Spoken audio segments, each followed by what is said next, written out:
तो हेलो दोस्तों, स्वागत है आप सभी का Shri Shyam classes YouTube channel पर। मैं आपके सामने धनराज दया लेकर आया हूँ आज आपके लिए बायोलॉजी का बहुत ही शानदार टॉपिक जो आपकी बोर्ड की कक्षा में हर बार पूछा जाता है। तो आज हम डिस्कस करेंगे जेनेटिक्स डिसऑर्डर यानी कि आनुवंशिक विकार या आनुवंशिक रोग, एकदम ट्रिक के साथ। आप चैनल पर नए हो तो चैनल को लाइक और सब्सक्राइब करना मत भूलिए, अपने दोस्तों को शेयर कर दीजिए ताकि वही पढ़ पाए। देखो, बात करेंगे जेनेटिक्स डिसऑर्डर यानी कि जेनेटिक्स डिजीज, अनुवांशिक रोग बायोलॉजी। देखो, इसकी मैं ट्रिक लेके आया हूं ताकि आप आसानी से समझ पाए इस टॉपिक को शानदार तरीके से। ठीक, ट्रिक ये है कि अनुवांशिक रोग की ट्रिक ये है कि अन्नू अन्नू बड़ा कपटी है। अन्नू क्या है? एक ट्रिक बताई मैंने। अन्नू बड़ा कपटी है। देखो, अन्नू से बन गया आपका अनुवांशिक रोग। मतलब अन्नू मतलब अनुवांशिक, और बड़ा बास हो गया वर्णदाता यानी कि कलर ब्लाइंड, और डांस हो गया आपका डाउन सिड्रोम, कास हो गया क्लाइंट फेल्टर सिड्रोम। ठीक, और पास हो गया पटाउ सिड्रोम। ठीक, और टीस हो गया टर्नर सिड्रोम, और हास हो गया हिमोफीलिया। ये आपको ट्रिक अच्छी तरीके से समझ आ चुकी है, मैं आशा करता हूँ। देखो, अब इस रोगों के बारे में हम डिटेल से पढ़ेंगे, आपका एग्जाम पूछा जाता है। तो फर्स्ट रोग आता है हमारे सामने स्क्रीन पर, वर्णदता यानी कि कलर ब्लाइंड। देखो, मुख्य रूप से ये पुरुषों में प्रभावित है। ये कलर ब्लाइंड जो डिजीज है, मुख्य रूप से पुरुषों में प्रभावित होती है। और इस रोग की वाह कौन है, मतलब इस रोग को फैलाती कौन है? इस रोग को फैलाती है स्त्रियां यानी कि फीमेल। और प्रभावित कौन होते हैं? मेल। देखो, विस्तृत करने की बात है, फैलाती तो है स्त्रियां, वाह तो स्त्रियां है, और प्रभावित कौन होता है? बेचारे पुरुष होते हैं। हम लोग प्रभावित होते हैं इस रोग से, फैलाती कौन है? स्त्रियां। ठीक, और इसके इफेक्ट क्या है, लक्षण क्या है हमारी बॉडी में? देखो, किसी व्यक्ति को ये बंधता हो जाता है यानी कि कलर ब्लाइंड हो जाता है, तो वह लाल और हरा यानी कि रेड और ग्रीन रंग में विभेद नहीं कर पाता, यानी कि समझ नहीं पाता। हरा और लाल रंग की पहचान की क्षमता नहीं होती। ठीक, ये आपको समझ आ चुकी है। नेक्स्ट बीमारी हमारे सामने, डाउन सिड्रोम। देखो, डाउन सिड्रोम सर्वप्रथम लैगडन डाउन ने खोजा था। कब खोजा था? सन 1866 यानी कि 86 में, 86 ठीक, लैगडन डाउन ने 1866 में खोजा था। इस रोग को मोगलिज्म भी कहते हैं। क्या कहते हैं इस रोग को? मोगलिज्म भी कहते हैं। आपसे पूछा जा सकता है कि टर्नर सिंड्रोम को, सॉरी, डाउन सिंड्रोम को क्या कहते हैं? मोगलिज्म डिजीज भी कहते हैं। अब इसके सिम्टम देख लेते हैं। इस रोग से रोग जो पेशेंट होता है वो मंद बुद्धि का होता है, यानी कि कुछ सोचने की प्रवृत्ति नहीं होती उसमें, दिमाग से थोड़ा कमजोर होता है, मेंटल तौर पर हम उसे पागल कह सकते हैं। यानी कि मंद बुद्धि का व्यक्ति होता है। आंख टेढ़ी होती है, जो आंख होती है ना, ये इस टाइप से होती है एकदम, आंखों के जो गोल होते हैं ना, गोलक, वो इस टाइप से होता है। इस टाइप से देखने को मिलता है किसमें? डाउन सिंड्रोम में। इसके साथ ही जीभ होती है, जीभ में खांच होती है, यानी कि खांच और टेढ़ी होती है जीभ। और इसके साथ ही अनियमितता, शरीर का ढांचा एक विकलांग की यानी कि हैंडीक्राफ्ट व्यक्ति के समान देखने को मिलती है। आप अपने आसपास देख ही चुके होंगे ऐसे लोगों को, डाउन सिंड्रोम से ग्रसित। ठीक है, और ये इसमें प्रभावी क्रोमोसोम कौन सा होता है, यानी कि प्रभावी गुणसूत्र कौन सा होता है? 21वां, और इसे ट्राइसोमी भी कहते हैं। तो इतना आपको समझ आ चुका है। तो अब हम देखते हैं नेक्स्ट डिजीज के बारे में, अनुवांशिक। ठीक, देखो, नेक्स्ट है हमारे पास क्लाइन फेल्टर सिंड्रोम। सिंड्रोम का मतलब होता है बीमारी, डिजीज, रोग। तो देखो, क्लाइन फिल्टर में क्या होता है? ये रोग पुरुषों में होता है, यानी कि मेल में ये रोग देखने को मिलता है, क्लाइन फिल्टर। ठीक, इसी के साथ ही इस रोग से ग्रसित मेल नपुंसक होता है। यानी कि अगर किसी व्यक्ति को, मेल को, पुरुषों को ये रोग हो जाता है, तो वो शुक्राणु डेवलपमेंट नहीं कर पाएंगे, यानी कि स्पर्म देखने को नहीं मिलेंगे, इससे वो नपुंसक हो जाएंगे। ठीक है, और मेल क्रोमोसोम नंबर 47 देखने को मिलेंगे, और इसके साथ ही एक्स एक्स वाई क्रोमोसोम की अनुपस्थिति होती है। ये यहाँ से क्वेश्चन आपका बन सकता है और यहाँ से बन सकता है। और इस रोग को गायनिकोमेस्टिस भी कहता है, क्योंकि इस रोग में पुरुषों में मादा के लक्षण देखने को मिलते हैं, जैसे कि चेस्ट का डेवलपमेंट।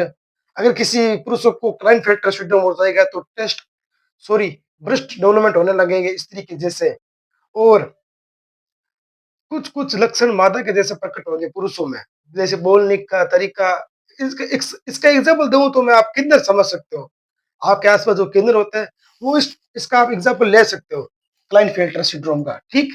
क्योंकि केंद्र के टाइप लक्षण देखने को मिलते हैं पुरुषों में और ये मादा लक्षण होते हैं जिसे कई कहते हैं, जिसे क्या कहा जाता है गायनिकोमास्टिस, गायनी या गायनी मतलब स्त्री, इस गायनिकोमास्टिस कहते हैं और इसमें प्रभावी क्रोमोसोम जोड़ा कौन सा होता है? 23वां। ये इंपॉर्टेंट है, आपके बोर्ड एग्जाम में आ सकता है 28 फरवरी के एग्जाम वाले पेपर में, बायोलॉजी वाले विद्यार्थी अच्छी तरीके से समझ लेना। एनसीईआरटी की लाइन टू लाइन मैं आपके सामने मेंशन कर रहा हूँ स्क्रीन पर। और एक इसी के साथ नेक्स्ट है हमारे पास disease Patau syndrome. Patau syndrome क्या होता है मेरे दोस्तों? पटाउ सिंड्रोम की बात करेंगे। इस रोग में रोगी मंद बुद्धि यानी कि सोचने में, समझने में, विचार करने में व्यक्ति नहीं कर पाता, यानी कि दिमाग से थोड़ा मेंटल तौर पर प्रिपेयर नहीं होता। मंद बुद्धि का लोग होता है। आप सुनते हो मंद बुद्धि का आदमी है क्या भाई?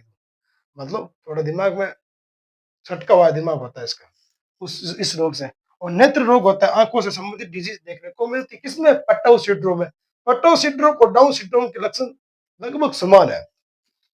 और रोगी का ऊपरी होठ है ये ना, बीच से फटा होता था, बीच से फटे हुए होते हैं। पट्टाउ सिंड्रोम में रोगी के ऊपर की होठ फटे हुए होते हैं, ठीक। और प्रभावी क्रोमोसोम कौन सा है? 23वां जोड़ा, प्रभावी क्रोमोसोम 23वां जोड़ा देखने को मिलता है। इसी के साथ हम नेक्स्ट डिजीज पढ़ते हैं, टर्नर सिंड्रोम। टर्नर सिंड्रोम ये रोग फीमेल में देखा जाता है, यानी कि स्त्रियों में रोग देखा जाता है। कौन सा? Turner syndrome. और इसी शरीर इसमें शरीर अल्प विकसित होता है, यानी कि स्त्रियों में गर्भाशय का विकास नहीं होता, जिससे स्त्री क्या होती है? नपुंसक होती है, यानी कि स्टेराइल होती है, बच्चे पैदा करने में क्षमता नहीं होती स्त्रियों में। और इस रोग से स्त्री की हाइट भी कम होती है, यानी कद छोटा होता है। और वक्ष वक्ष डेवलपमेंट नहीं होता, वक्ष भी छोटा होता है, यानी कि ये चीज होती है ना, पेल्विक छोटी होती है, यानी कि गर्भाशय का विकास नहीं होता। आपको पता है कि गर्भाशय विकास नहीं होगा तो भ्रूण का डेवलपमेंट भी नहीं होगा, स्त्रियों में होता है भ्रूण का डेवलपमेंट। तो टर्नर सिंड्रोम इंपॉर्टेंट है। और इसमें 45, ये आप मैं आपको मेंशन कर देता हूँ थोड़ा यहाँ पे, इसकी इसकी पीडी मैं आपको टेलीग्राम चैनल पर डाल दूंगा। देखो इसमें 45 और 100 क्रोमोसोम देखने को मिलता है, यानी कि 23 जोड़ा देखने को मिलता है। किसमें? टर्नर सिंड्रोम में। अब हम चलते हैं नेक्स्ट डिजीज की ओर। इसी के साथ ही नेक्स्ट डिजीज है हमारी हीमोफीलिया। वेरी वेरी इंपॉर्टेंट है। हीमोफीलिया डिजीज से आपके क्वेश्चन बन सकते हैं आपके बोर्ड एग्जाम के पेपर में। देखो हीमोफीलिया, चोट लगने पर रक्त का थक्का नहीं बनता। आपको पता है कि हमारी जो प्लेटलेट्स होती है, जो फाइब्रोजोल प्रोटीन होता है, हमारे ब्लड को थक्के में कन्वर्ट करता है, यानी कि जब हमारे चोट लग जाती है तो खून बाहर बाहर निकलता है। तो खून को रोकने के लिए प्लेटलेट्स कोशिका थक्काणु कार्य करता है। तो जो किसी व्यक्ति को हीमोफीलिया हो जाता है रोग, तो उस पर जो चोट लगती है तो थक्का नहीं जमता, थक्का नहीं जमने का ब्लड बहता रहता है, जिससे मृत्यु हो जाती है। आपको पता है ब्लड ही हमारे शरीर का मुख्य तरल संयोजी टिश्यू है।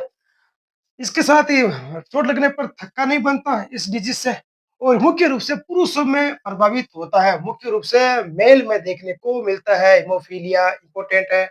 और इसी के साथ ये इसे शाही रोग या रॉयल डिजीज भी कहते हैं। क्यों कहते हैं भैया ये बता दो? ब्रिटेन की महारानी को, जो वंश है ब्रिटेन के महारानी के, उनमें ये रोग देखने को मिला था। कौन सा? हीमोफीलिया। तो इसलिए इसे शाही रोग या रॉयल डिजीज कहते हैं। इसके साथ ही हम नए पढ़ता है सिकल सेल एनीमिया। अब सिकल सेल एनीमिया क्या होती है? हमारी आरबीसी रक्त कोशिका जो बाई कॉनकेव होता है, कॉनकेव होती है, यानी कि आपने पेड़ा खाया होगा, पेड़ा पेड़े की जैसी होती है हमारी आरबीसी। तो आरबीसी ऐसे ना होकर, बाई कॉनकेव ना होकर, वो सिकल के समान हो जाती है, यानी कि आरी के समान। सर ये बता दो आरी होती कैसे? होने कभी देखी नहीं। ऐसे हो जाती है, ऐसे हो जाती है हमारी आरबीसी, ठीक। और इसे म्यूटेशन डिजीज भी कहता है, यानी कि उत्परिवर्तन रोग कहता है, म्यूटेशन डिजीज, उत्परिवर्तन रोग। तो आई होप आज की क्लास आपको अच्छी तरीके से समझ आ पाई, मैं आशा करता हूँ, उम्मीद करता हूँ। तो कमेंट सेक्शन में बताइए आज की क्लास आपको कैसे लगी। धन्यवाद। जय श्री